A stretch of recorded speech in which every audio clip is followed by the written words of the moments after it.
हिंदुस्तान का जिस चीज़ को इतिहास पढ़ाता नहीं है, क्योंकि जो अंग्रेज आए, अंग्रेज इस देश को बांटने के लिए आए, अंग्रेज हमें सही बात बताने के लिए नहीं आए। इसीलिए अंग्रेजों ने यह कहा कि गजनी ने अटैक किया तो गोरी ने अटैक किया। गोरी और गजनी एक आक्रांता था, एक आक्रमणकारी था, उसका इस्लाम के प्रचार प्रसार से कोई मतलब नहीं। इस्लाम उससे पहले, कहीं पहले हमारे यहाँ मालाबार में आ चुका था और सभी जगह आ चुका था। और हिंदुस्तान एक अकेला मुल्क है, 5 वर्ष के अंदर जहां भी क्रूसेड और जिहाद की लड़ाई हुई मध्य पूर्व के देशों में, ईरान में, उत्तरी अफ्रीका में, यूरोप के दक्षिणी भागों में, वहां 100 साल के अंदर धर्म के नक्शे बदल गए। ईसाई से लोग मुसलमान बन गए, मुसलमान से ईसाई बन गए। इस मुल्क में 1000 वर्ष हो गए, आज तक किसी ने किसी का कोई नक्शा नहीं बदला। इस बात पर हम गर्व करते हैं। पूरे हिंदुस्तान के इतिहास में दिल्ली सल्तनत के बाद राज करने वाले मात्र 2 बादशाह, फिरोज शाह तुगलक और औरंगजेब, जिन्होंने जजिया कर लगाया और जिन पर की ऐतिहासिक रूप से हम कह सकते हैं कि उन्होंने धर्म परिवर्तन कराया। और 800 वर्षों के इतिहास में 2 राजाओं की कोई कीमत नहीं होती है।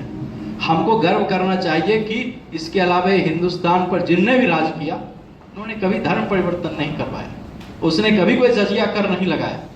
लेकिन इतिहास में अंग्रेजों ने इस चीज को हमें नहीं पढ़ाया।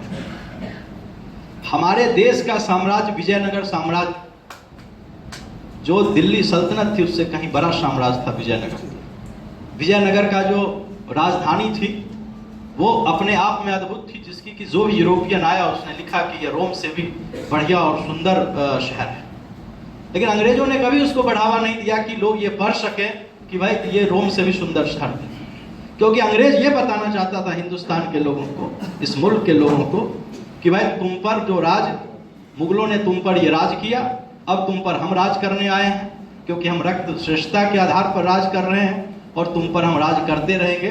और वो इसी बहाने हिंदू और मुसलमान को लड़ाना चाहते हैं। इस देश में कभी कोई सांप्रदायिक दंगे नहीं हुए। आप इतिहास उठाकर बता दो, कोई भी आदमी कहते इस देश के किसी भी शहर में 14वीं, 15वीं, 16वीं, 17वीं, 18वीं शताब्दी तक एक भी दंगा हुआ। जब बरतानिया हुकूमत आई और बरतानिया हुकूमत को लगा कि इस देश को यदि हम तोड़ेंगे नहीं इनके एकता को, तो यह देश हमको जीने नहीं देगा।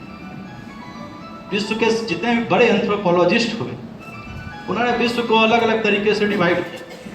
पहला डिवीजन उन्होंने किया धर्म के आधार पर, जिसमें उन्होंने कहा कि ईसाई डोमिनेटेड देश ये हैं, यूरोप के ये देश हैं, अमेरिका के ये देश हैं, अफ्रीका के ये राष्ट्र। दूसरा उन्होंने कहा कि इस्लामिक डोमिनेटेड ये राष्ट्र हैं। तीसरा उन्होंने कहा कि ऑक्सीडेंटल जो धर्म है, प्राच्य जो धर्म है, उससे डोमिनेटेड ये पूर्वी एशियाई राष्ट्र हैं। और चौथा उन्होंने ब्यूटीफुल नाम दिया हमारे इस मुल्क का, जिसको कि इंडियन सब कॉन्टिनेंट कहते हैं। इसमें हमारा मुल्क भारत, पाकिस्तान, बांग्लादेश, श्रीलंका है। और उसको उन्होंने कहा कि यहाँ पर कोई एक धर्म का राज नहीं है। और उन्होंने इसको मानसून शब्द से दिया कि इंडिक कल्चर दिया, कि यह भारतीय कल्चर है, यहाँ सभी धर्म के लोग मिलजुल कर रहते हैं, कोई फर्क नहीं।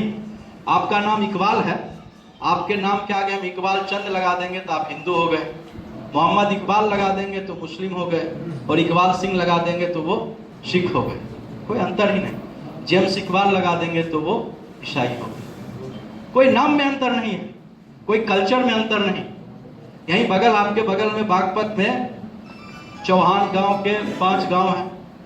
आसारा में जो रहने वाला जो मूले जाट है और बगल में कीठल में रहने वाला जो जाट है, उसके खान पान, रहन सहन, आबो हवा, रिवाज में कोई फर्क नहीं है। मलयालम में जो, मालाबार में जो हिंदू मुसलमान रहता है उसमें कोई फर्क नहीं।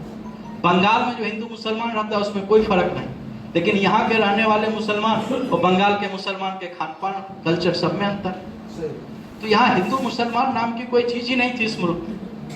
इसको पैदा किया गया। और जो तकसीम हुआ, साथियों आपको मालूम हो या नहीं हो, इतिहास में चूंकि हमें पढ़ाया नहीं गया, जो तकसीम हुआ तो लोगों को मालूम नहीं था कि लाहौर हिंदुस्तान में जाएगा कि पाकिस्तान में, क्योंकि तकसीम हमारी इच्छा के विपरीत हम पर खंजर रखकर जबरदस्ती किया गया, जबरदस्ती उसकी लकीरें खींची गई। उन लकीरों ने हमारे मन में ऐसा विस्वमन पैदा कर दिया कि हम आज तक इससे अलग ही नहीं हो पा रहे हैं, कि हमारे आंसू यहाँ भी रो रहे हैं, जो लोग पाकिस्तान गए उनके आंसू वहाँ भी रो रहे हैं।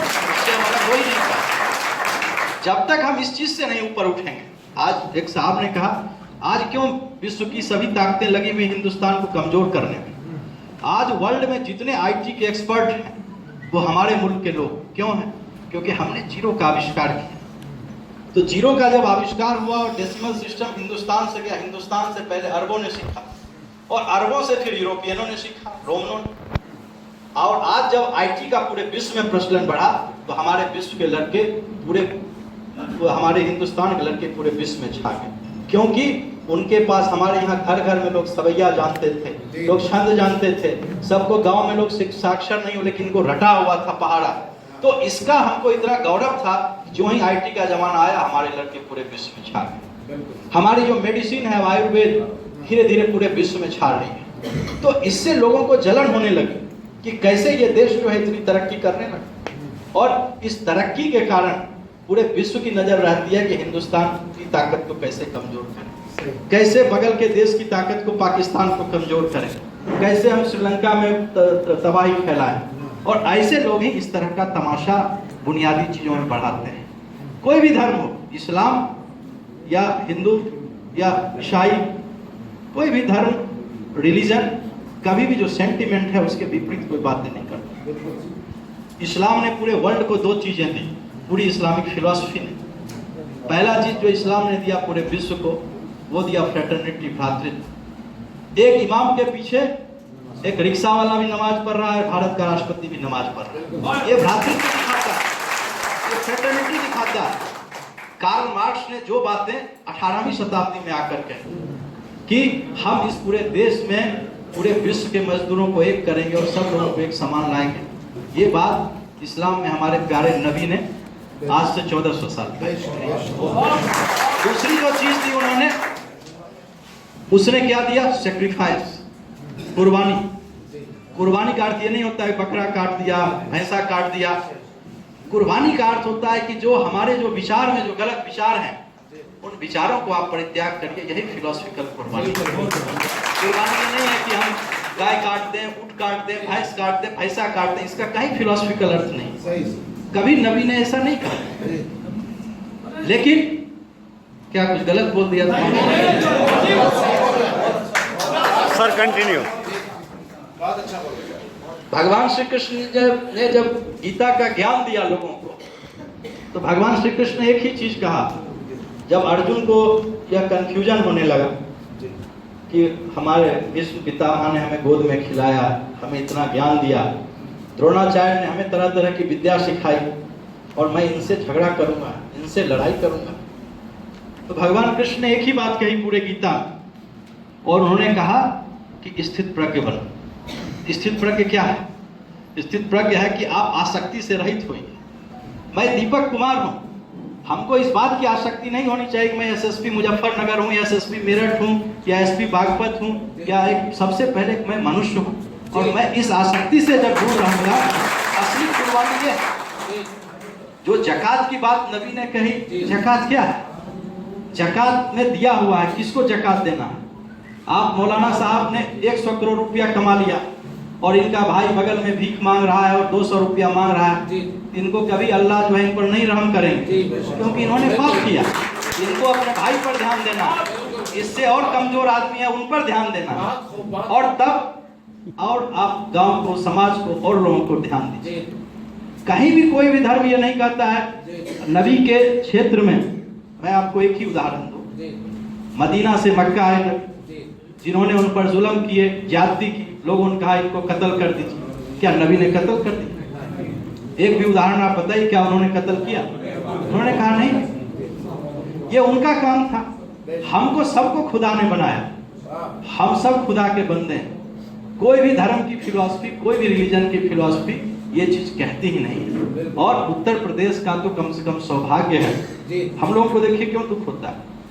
1947 में जब इस देश का खंजर किया अंग्रेजों ने, लाहौर के लोगों को नहीं मालूम था कि वो हिंदुस्तान में जाएंगे पाकिस्तान, किसी को नहीं मालूम। उसके 3 दिन के बाद 18 अगस्त 1947 को मैडम लॉर्ड रेडक्लिफ ने वो कागज दिया नेहरू जी को और जिन्ना जी को कि ये जो है ये देश बंटवारा अब आपका ऐसे। Nobody knows. बांग्लादेश का जो लोग हिंदू था वो कभी सोचा ही नहीं कि हम अलग, वो लोग ये सोचे कि 10 साल में फिर से ये मुल्क एक हो जाए। और यमुना के पश्चिम में जहाँ के आप लोग रहने वाले हैं, एक भी जो बड़े लोग थे, जो राजा थे, रजवाड़े थे, जो जमींदार थे, वो तो चले गए पाकिस्तान, लेकिन एक भी गरीब आदमी को यहाँ चौधरी चरण सिंह के नेतृत्व में जो रेवेन्यू मिनिस्टर थे उत्तर प्रदेश के, लोगों ने जाने नहीं दिया। ये जगह थी वो। लेकिन आज 2013 में क्या और क्यों हुआ, इसको हम सबको सोचना है। इसको कोई और नहीं सोचने आएगा, कोई लंदन से आदमी नहीं सोचने आएगा। जो लोग यहाँ से पाकिस्तान गए, पाकिस्तान का कॉन्सेप्ट वो भी मैं आपको बता दूं, ये भी ऐतिहासिक चीज है। 1937 में पाकिस्तान की डिमांड कोई आज के पाकिस्तान के मुसलमानों ने नहीं की, ना बांग्लादेश के मुसलमानों ने की। पाकिस्तान की डिमांड किसने की? लियाकत अली खान साहब, खलीकुज्जमा साहब, मोहम्मद अली जिन्ना साहब। कहाँ के रहने वाले थे? यूनाइटेड प्रोविंस के और मुंबई के। और क्यों किया? क्योंकि उनको यह डर सता रहा था कि इस हिंदुस्तान में राजनीति में, क्योंकि पंजाब के लोगों को मालूम था कि पंजाब का मुख्यमंत्री मुसलमान है, कांग्रेस के सभी बड़े नेता पंजाब के और बंगाल के थे,